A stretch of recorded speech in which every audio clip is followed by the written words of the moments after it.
Hello दोस्तों, next question है problem 6.14। ठीक है, इसमें कह रहा है at 60 degree Celsius dinitrogen tetroxide is 50% dissociated. ठीक है, calculate standard free energy change at this temperature and at 1 atmosphere pressure. ठीक है दोस्तों, हमेशा कोई भी क्वेश्चन देना तो सबसे पहले उसमें क्या लिखना है कि वोट अपन फाइंड क्या कर रहे हैं। ठीक है, फाइंड क्या करना है। ठीक है, तो इसमें कहना है अपने को निकालना क्या है, हमेशा डेस्टिनेशन पे वो करिए, फोकस किया करो। Calculate the standard free energy, मतलब स्टैंडर्ड फ्री एनर्जी निकालनी है। तो स्टैंडर्ड फ्री एनर्जी और डेल्टा जी नॉट का फॉर्मूला आपको पता है, माइनस आर टी। नहीं पता है तो ये लिख रहा हूं, माइनस आर टी लॉग के पी, और this is the equilibrium constant. Clear? ठीक है, तो अपने को क्या निकालना है, ये वाली ये तो निकालनी है। क्लियर? आर की वैल्यू आपको पता है, टी टेम्परेचर भी पता है, और आपको केपी की वैल्यू निकालनी पड़ेगी। ठीक है, अब केपी की वैल्यू यहां से निकालो। सबसे पहले तो इसकी रिएक्शन लिखो, क्या हो रहा है, डाई नाइट्रोजन, डाई का मतलब है 2 नाइट्रोजन, टेट्रोक्साइड मतलब 4 ऑक्साइड मतलब ऑक्सीजन, और टेट्रोक्साइड मतलब 4 ऑक्सीजन। ठीक है, गैस। क्लियर? तो इसमें हो रहा है 50% डिसोसिएटेड, किसमें, NO2। समझ में आया? ये दिस रिएक्शन हो गई। अब एक बात बताओ मेरे को, अगर ये कह रहा है 50% डिसोसिएटेड, डिसोसिएटेड का मतलब क्या होता है, जिस मान लो ये कोई मॉलिक्यूल है और ये क्या टूट रहा है। ठीक है, तो मैं कहूं कि ये 50% डिसोसिएटेड होगा। ठीक है, जैसे मान लो अगर 100 मॉलिक्यूल्स है, इसके क्या है 100 मॉलिक्यूल्स है ना, तो आपको कहूं कि 50% डिसोसिएटेड हो गया, मतलब टूट गया। ठीक है, तो आप कहोगे सर 50 तो रह गया और 50 डिसोसिएटेड हो गया, मतलब 50 N2O4 टूट गया। आई बात समझ में? मतलब अगर ये 1 मोल है, ये क्या है, अगर 1 मोल है तो 1 मोल में 50% डिसोसिएटेड हो गया। और फिर 1 मोल का पता है ना आपको कितनी होती है वैल्यू, 6.022 × 10⁻23 मॉलिक्यूल्स। ठीक है, तो अगर ये इतने मॉलिक्यूल्स में 50% डिसोसिएटेड मतलब टूट गए, है ना, तो इसके पास में बचे हुए कितने हैं और टूट कितने गए। तो आप बोलोगे सर 1 मोल है तो 0.5, अगर 1 मोल के लिए बात कर रहे हैं तो 0.5 क्या है, ये रह गए, और 0.5 क्या हो गए, डिसोसिएटेड हो गए। समझ में आ गया, है ना। और अब एक बात बताओ, अगर 1 मॉलिक्यूल डिसोसिएटेड होता है, 1 मॉलिक्यूल टूटता है, ठीक है, तो 2 NO2 बनाता है। अगर 1 टूटता है तो 2 बनाता है। तो अगर ये 0.5 टूटे हैं तो ये कितने होंगे, 1 मोल होंगे ना। मेरी बात समझ में आई? नहीं आई दोस्तों। अगर ये 1 जैसे 50% डिसोसिएटेड हो रहा है, तो 1 मोल में से 50% डिसोसिएटेड हो गए, तो मतलब क्या हो गया, 0.5 तो बच गए, 0.5 डिसोसिएटेड हो गए। तो 1 मॉलिक्यूल में 2 बनते हैं, तो 0.5 मोल में कितने हो गए, 1 मोल बन गए ना। ये समझ में आया? तो आपको ये पता लग गया। देखो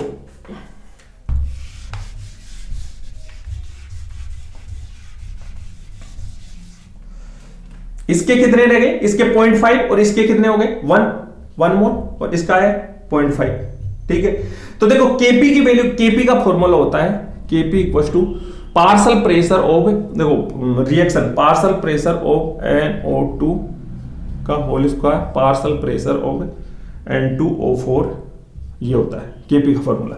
अब पार्शियल प्रेशर कैसे निकालोगे, स्टेट ऑफ मैटर में आप पढ़े होगे, पार्शियल प्रेशर का फॉर्मूला होता है, अगर पार्शियल प्रेशर ऑफ NO2 निकालना है और पार्शियल प्रेशर ऑफ N2O4 निकालना है। ठीक है, स्टेट ऑफ मैटर में mole fraction of NO2, mole fraction of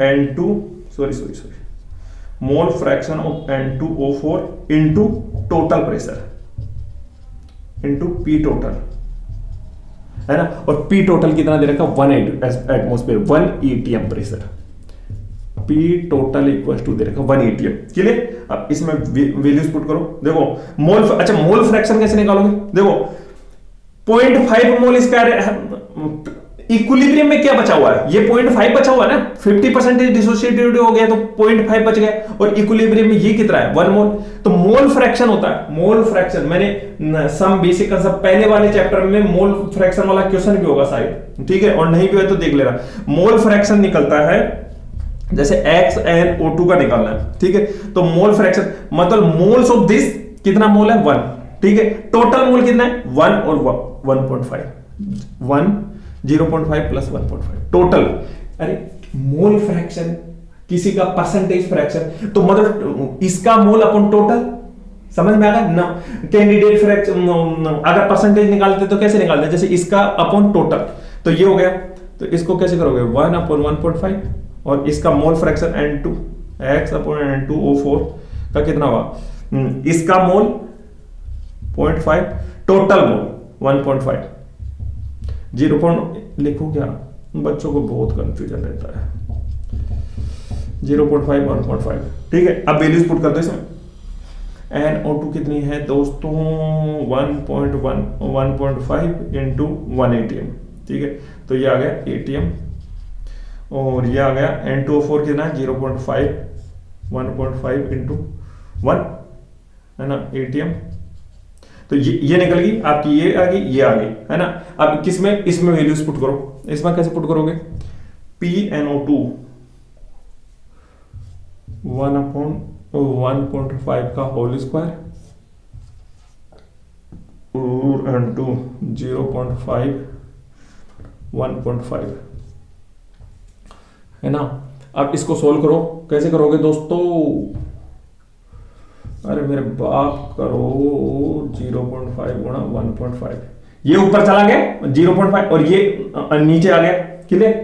तो ये इससे कैंसल, ठीक है। और इसको सोल्व करोगे तो 1.33 ATM आ जाएगा, ATM प्रेशर, ठीक है, और ATM, क्लियर।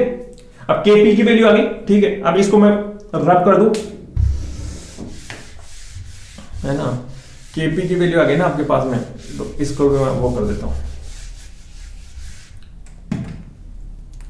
अब अपने को क्या निकालना है, कैलकुलेट स्टैंडर्ड फ्री एनर्जी, ये निकालनी है, ठीक है। तो इसमें पुट करो वैल्यू, आंसर वो फॉर्मूले में पुट करो।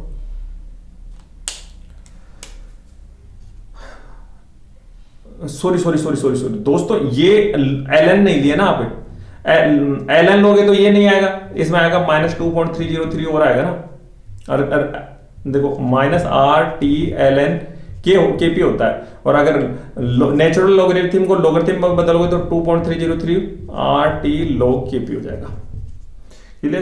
तो -2.303 इंटू R की वैल्यू होती है 8.314, ठीक है। और इसको जूल केल्विन का पावर -1 मोल का पावर -1, टेम्परेचर 60 डिग्री सेल्सियस है, तो केल्विन में बदलोगे तो 273 से ऐड कर देना, 3 ये हो जाएगा 3 7 और ये 3 333 केल्विन, 333 केल्विन।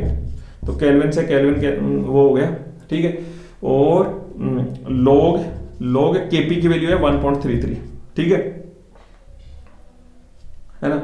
अब एक काम करना दोस्तों, जो इसमें क्या है, कुछ आंसर्स में मिस्टेक्स है, ठीक है।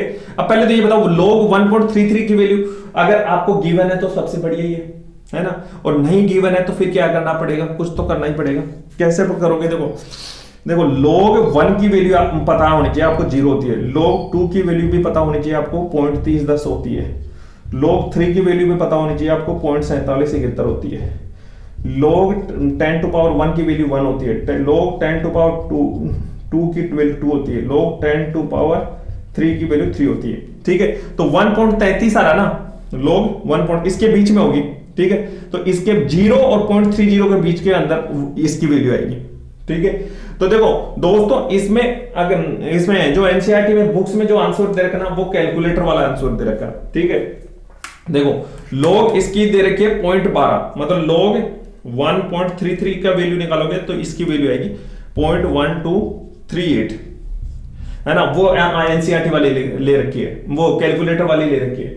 लेकिन आपको अगर एग्जाम में तो कैलकुलेटर अलाउड नहीं होगा ना, तो आप इसमें क्या करना, 0 और 0.30 इसके बीच में आप समथिंग यानी अप्रोक्सीमेटली कुछ भी ले सकते हो, मतलब 0.1 भी ले सकते हो और 0.15 भी ले सकते हो, 0.1, क्योंकि एग्जैक्टली हम कैलकुलेटर की तरह थोड़ी वो बता पाएंगे, क्लियर है ना।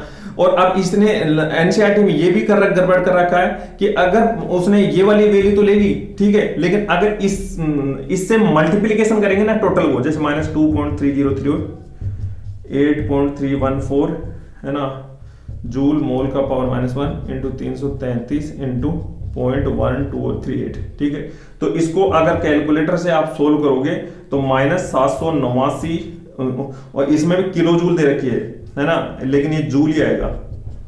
क्लियर? ठीक है, तो 789 आएगा अगर इसको सोल्व करोगे, और अगर इसमें कुछ 0.11 वगैरह लोगे तब वो 763 वाला आएगा। ठीक है, और इसमें ये किलो जूल का भी ध्यान रखना क्योंकि ये जूल में ही है दोस्तों। ठीक है, 10⁻³ नहीं आ रहा, समझ में आया ना? तो आप एग्जैक्टली तो कहां से ले पाओगे ये? ठीक है, तो अप्रोक्सीमेटली ले लेना। ठीक है, तो मैं तो ये जो एग्जैक्टली आंसर आया ना वो बता रहा हूं। ठीक है, माइनस हो गया ना, जूल मोल की पावर माइनस, ये निकल गई गिब्स फ्रीडम।